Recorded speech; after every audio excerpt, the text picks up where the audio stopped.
За бүгдд нь өглөө өдрөөр мэндийг хүргэе. Өнөөдөр бүгдээрээ маш сонирхолтой мэдээлэлтэй танилцуулна. Сүхбаатар аймгийн Баруун Цомын засаг даргын 5 газраас 6 дахь жилдээ зохион байгуулж байгаа зөв хөвшил, зөв амьдрал хөтөлбөрийн хүрээнд ерөнхий боловсролын сурагчдад гэмт хэрэг зөрчлөөс урьдчилан сэргийлэх мэдлэг олгох, үе тэнгийн дээрлэхэлт гадуурхалтаас ангид байх, эерэг зөвхөн болов төлөвшөх зорилгыг агуулсан бичлэгүүдтэй танилцуулна. Баруун Цомын 4-р байг, 9-р байг сурагчдаас бүрдсэн манлайллын клуб сэтгэл зүйж цагдаагийн байгууллагаас өгж байгаа зөвлөмж мэдээлэлтэй бүгдээрээ танилцуулна. Тэгээд хүүхдийн зөв хөгжил хүмүүжил бол гэр бүлийн оролцоо, сурагчдын өөрсдийн оролцоо, тэгээд нийгэм зохион байгуулж байгаа контент маш олон талаас эерэг зөв хандлагыг төлөвшүүлж байж сурагчид хүүхдүүд маань бол зөв хандлагатай, зөв иргэн болох юм аа. Тэгэхээр бүгдээрээ сурагчдад тулгарч байгаа асуудлууд дээр тухайн хүүхдүүд маань ямар хандлагатай, ямар хариулттай байгааг харцгаая. Чиний бодлоор сурагчид байх ёстой зөв дадал, зөв хөвшил гэж юу? Миний бодлоор сурагчид хамгийн хэрэгтэй зөв дадал хөвшил бол багш нар найзуудыгаа хүндлэх, эрүүл амьдралын хөвшилтэй байх, цаг баримтлахаар зохино гэж бодож байна. За баярлалаа. Үе тэнгийн дээрлэхэлт гэж юу болох талаар чи хэрхэн ойлгох вэ? Үе тэнгийн дээрлэхэлт гэдэг нь хүүхдүүд бие биенийгээ бүлэглэн дээрлэхийг гадаад үзмж болон харагдах талаар нь доогдол шоглохыг хэлнэ гэж боддог. Сурагчдын дунд ямар хэлбэрээр илэрдэг гэж боддог вэ? Сурагчдын дунд бие махбодын болон цахим хэлбэрээр илэрдэг гэж боддог. За баярлалаа. Сургуулийн орчинд өсвөр насны хүүхдүүдийн дунд веб буюу цахилгаан тамхины хэрэглээ ажиглагдах уу? Ер нь нэр зэсийн ажиглагддаг. Тамхи болон вебний эрүүл мэндэд үзүүлэх сөрөг нөлөөний талаар чи юу мэддэг вэ? Эрүүл мэндэд үзүүлэх сөрөг нөлөө нь бол гадаад үзмж муу харагдах. Тэгээд уушиг цоорох талаар. За баярлалаа. За. Захим орчинд болон сошиал сүлжээнд захим гэмт хэрэг эрсдэл их байдаг. Чи захим орчинд өөрийн аюулгүй байдлыг хэрхэн хамгаалдаг вэ? Ерөө айлч платформ, вебсайтаар таньж мэдгүй хүнтэй харилцаадаг тоох нь өөрөө буруу гэж боддог. Ер нь л гол үндэс нь тэр ах гэж боддог шүү дээ. Ер нь ямар ч хүнтэй тэгэл нэг танихгүй хүнтэй ер нь харилцаадаг тоохгүй байхад аль болох тиймэрхүү болно доо гэж. Тий. За баярлалаа. За тэгээ яг тулгамдж байгаа асуудлууд бол асуусан байна. Тэгээ сурагчид маань эерэг зөв хариултуудыг өгсөн байна. Сурагчдын оролцоотой бол 2 контент ирүүлсэн байгаа. Хамгийн ихнийх нь нийгэмд ямар асуудал тулгараад байгаа талаар бичлэг хийсэн бэ гэдгийг үзэн сонирхцгаая. За, сайн байцгаана уу хүүхдүүдээ? За, сайн байна. За, өнөөдрийн хичээл өмнө үзэн хичээлээ баттгаад батлах хичээл орно хүүхдүүдээ.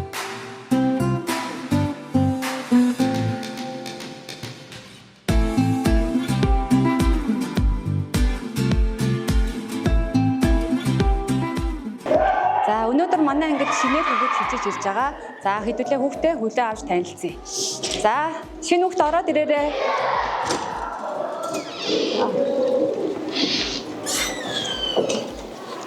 За, энэ хүүхд өнөөдөр манай ангид хичээж ирсэн байна. За, Михо өөрийгөө танилцуулаарай. Наа галаа гэдэг юм. За, галаа гэдэг гэж юм. За, энэ найзтайгаа тусал дэмжиж хамтран суралцаарай. За, тэр арын ширээнд, годын ширээний хамгийн арга сууч Михо. За.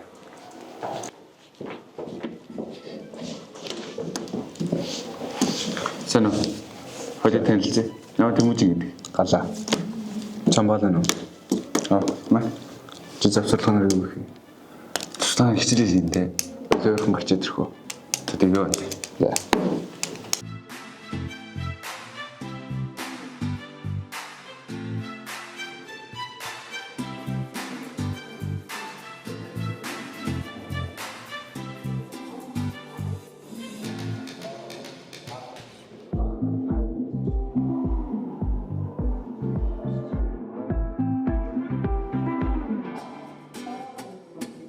За, хичээл дууссан хүүхдүүдээ завсарлаж болно. Завсарлаарай.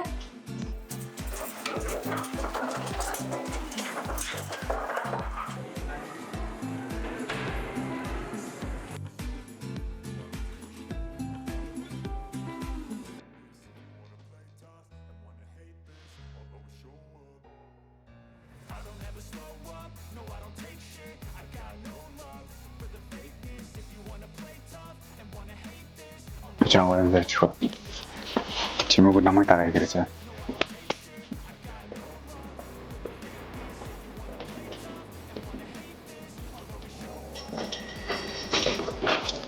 Уучлаарайч.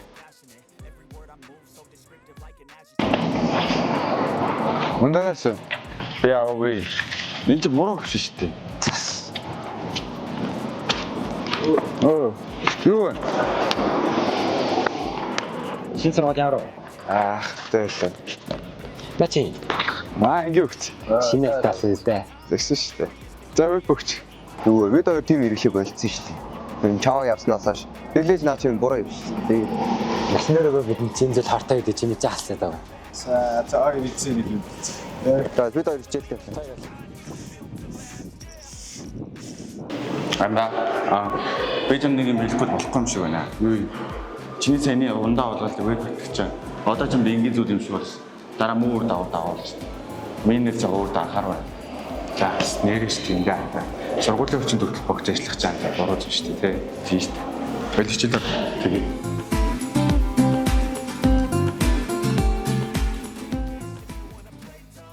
За маш хөөрхөн сонирхолтой контент болжээ. Энэ контент дээр хүүхдүүд нь ер нь юу илэрхийлэх гээд байгаа вэ гэдгийг та бүхэн бас тусдаа дүгнээр. За миний бодлоор бол сургуулийн орчинд одоо бие зөв авч явах, аливаа гэмт хэрэгээс ангид байх, веб одоо тамхи гэх мэтчлэн одоо энэ буруу зуршлуудаас бас хол байхыг хүрээсэн байна.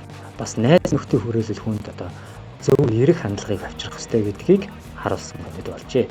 Тэгвэл дараагийн бичлэгүүдээр хамтдаа үзцгээе.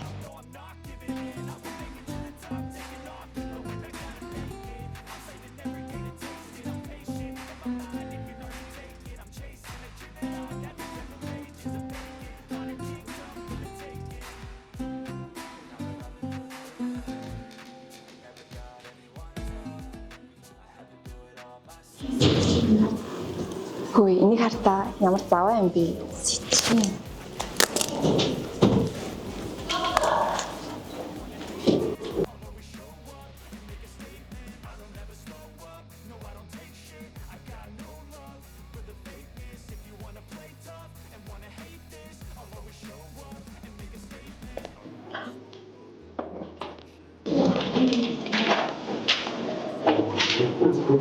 Маа, чатаа.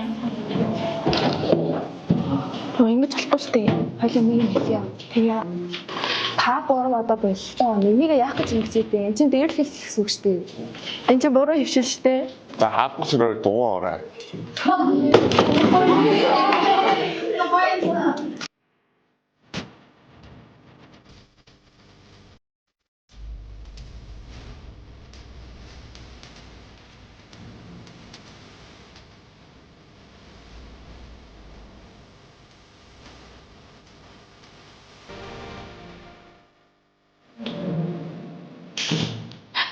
Сая бид нэр арай хэцүүлсэн.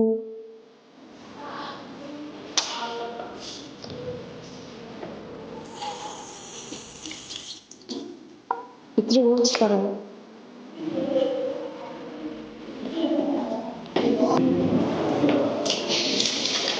Сая буруулаа арай хэтрүүлчихсэн юм шүү. Нээлбэр уйлчихсан гэж нэр өгсөн юм. За зүгээрээ яав хийж зүгээ. Бидний бодлого хэлсэн үг найзыг маань насан туршид гондоож магадгүй шүү дээ. Бид нар нэгнийгээ доош нь хийж доромжлох биш цогтой байж дэмжих хэрэгтэй үстэй. Тэдл авчиж уучлахгүй хэрэгтэй хаа. Нэрээ тийм ч юм уу. Буруулаа авчиж уучлахгүй хэрэгтэй хаа. Тийм.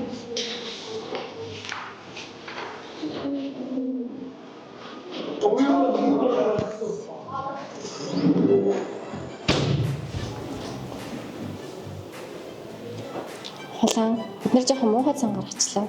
Бид нарыг уучлаарай. Зүгээр. Чи юу хийж байгаа юм? Дараагийн цаг шалгалттай гэсэн шүү дээ. Бүгдээрээ цуг хийх үү? Юу? За. Энэ угац дээ.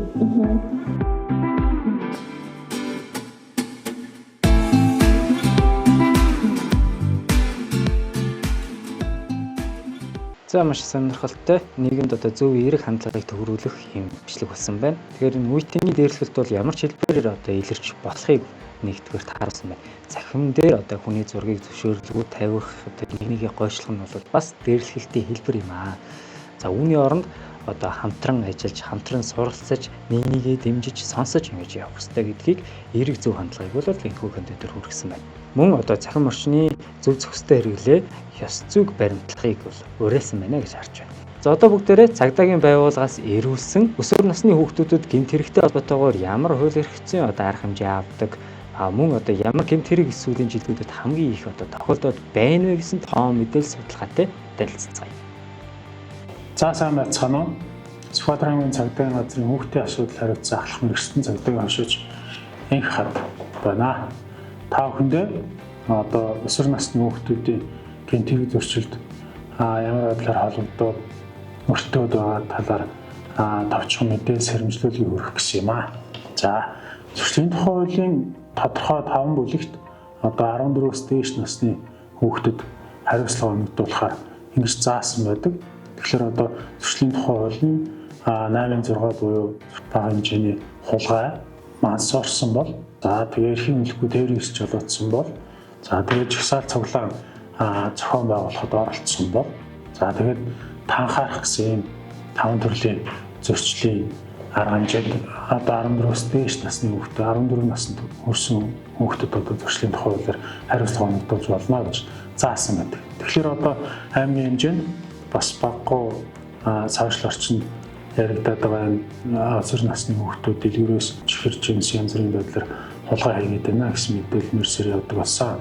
Тэгэхээр 14-өөс дээш насны хүүхдүүд л энэ бага хэмжээний хулгайлах зөрчлийн шинж үйлдэлээр нь шүүхж шилжүүлж хариуцлага оногдуулдаг болохыг бас та бүхэнд анхааруул хэлмээр байна.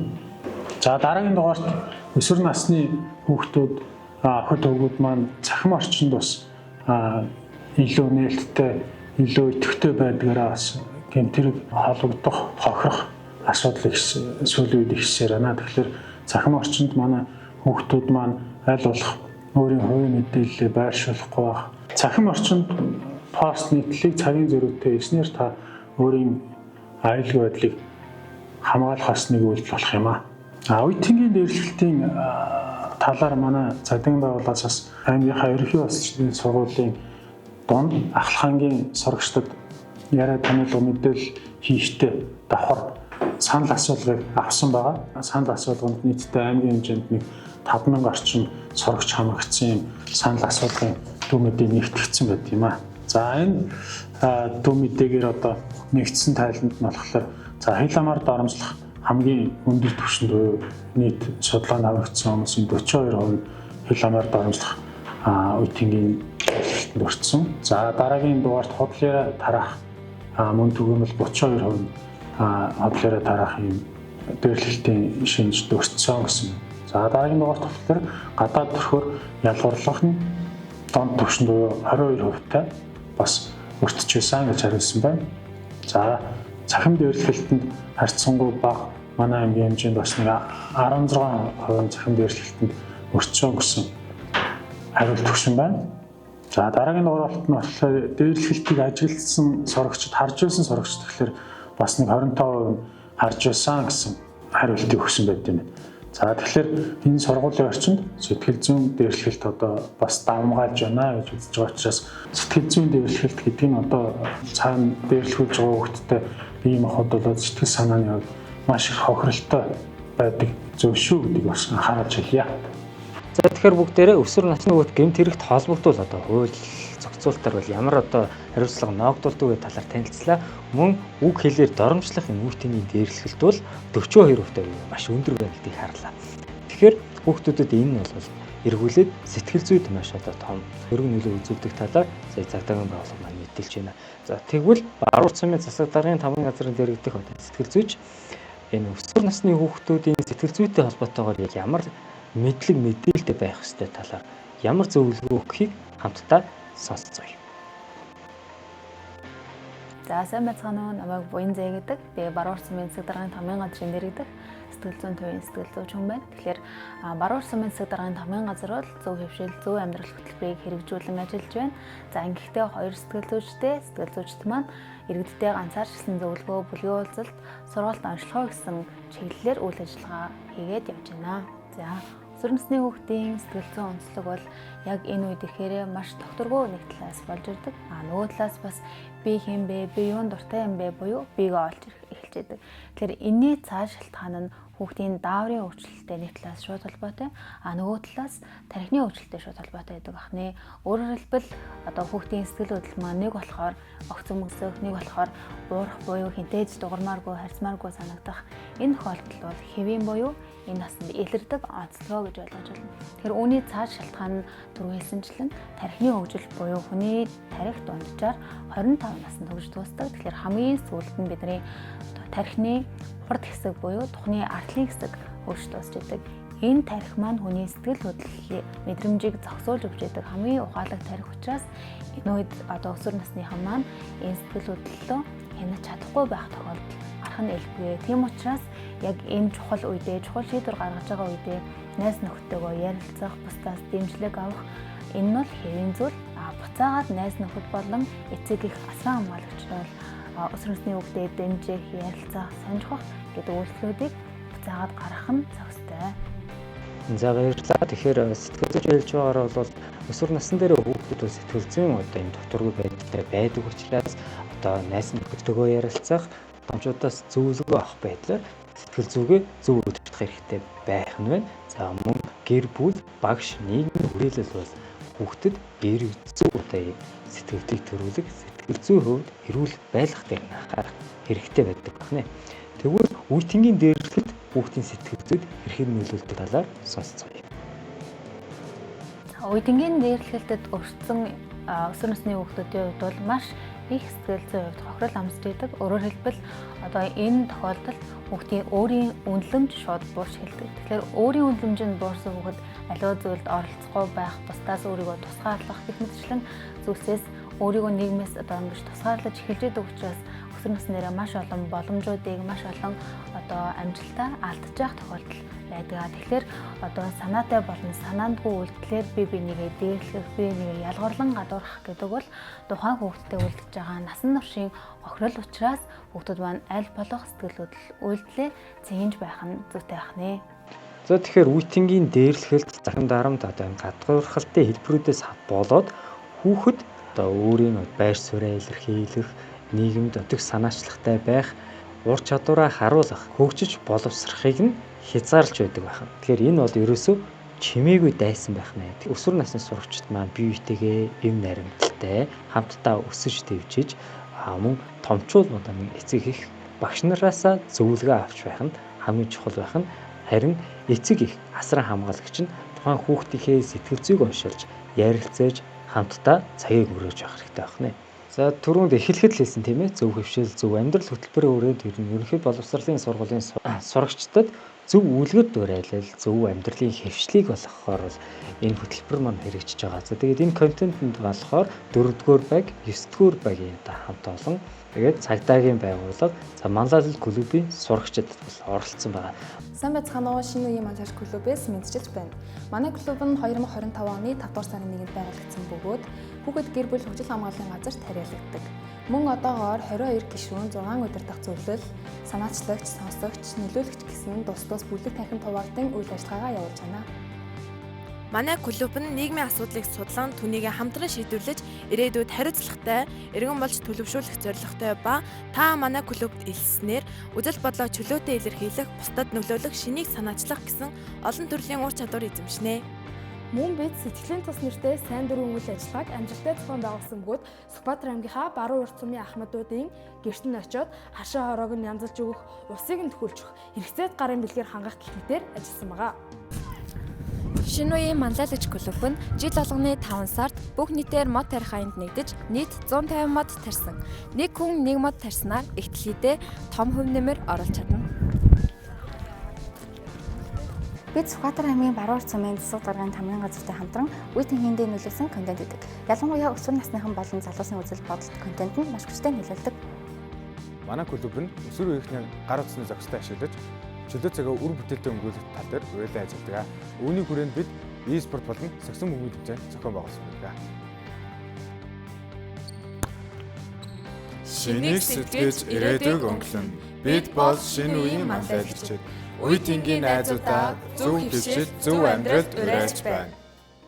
За тэгэхээр Баруур цомын засаг даргын хамгийн газрын одоо энэ зохион байгуулж байгаа зөв хөвшил, зөв амьдрал хөтөлбөрийн хүрээнд бол өнөөдрийн контентыг бэлтлээ. Өсвөр насны хүүхэд болон гэр бүлийн гишүүдэд бол за сурагчдад тохиолддог одоо асуудлуудын талаар болон хууль эрх зүйн одоо гэмт хэрэг зөрчлийн талаарх мэдээллүүд за тэгээд өсвөр насны хүүхдүүдийн дуу хоолой одоо тэднэрийн үзэл бодлын талаар болон аливаа тулгарсан асуудлын ард бид нэр хэрхэн даван туулж гарах боломжтой вэ гэдгийг харуулах зорилготой контент байлаа. Тэгэхээр одоо сурагчдад зөв үлгэр дуурайл өгөх. За гэр бүл гишүүн бүрт одоо мэдлэг мэдээлэл түгээх энэхүү одоо зорилготой контентыг бүтээлсэн Баруур цомын 4-р баг, 9-р багийн хамт олон шинэ юм халагч клубын одоо гишүүд, сурагчид, цагдаагийн албаа хаагчид, сэтгэл зүйч гэдэг энэ оролцсон бүх хүмүүстээ маш их баярлалаа. Маш сонирхолтой, өвчтэй контент болсон гэж найдаж байна. Та лайк, subscribe дарахаа битгий мартаарай. Дараагийн дугаараар уулзтлаа. Түр баярлалаа.